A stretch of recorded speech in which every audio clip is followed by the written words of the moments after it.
Hey guys, I'm Brad McLennan. Welcome to my home. Come check out my renovation. Welcome back to Inside a Style with Wynstan. I'm here with Brad McLennan in his beautiful home in St Kilda.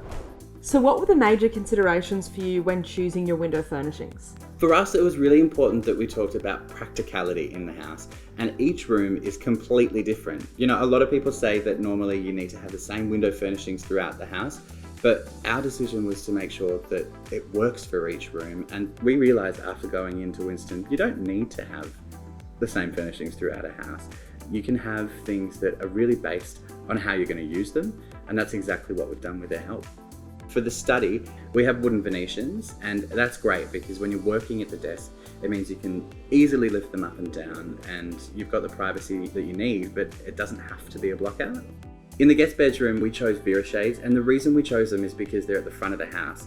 And you know, they've got the beauty of curtains, but they've got the functionality of blinds. And with the twist of one rod, they go from open to shut, and it's completely block out. So talk me through your choice in the master bedroom.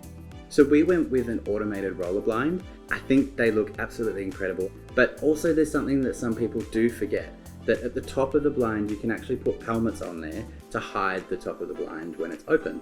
And this was important to us because we wanted to have a really modern feel, and it adds a beautiful line of colour that you wouldn't have had otherwise, and it would have just hidden away. So it actually makes it a statement because we went with grey instead. How early in the building process did you start to consider your window furnishings? Our window furnishings were considered at the very beginning of the building process because we wanted to make sure that everything was built in. For us, we wanted to go a little bit different to your normal standard whites.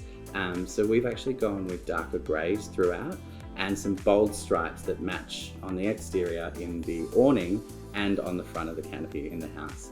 If you had to choose just one, what is your favourite internal Wynstan product? I would have to say my favourite thing on the inside of the house would have to be the automated blinds because it makes life easy.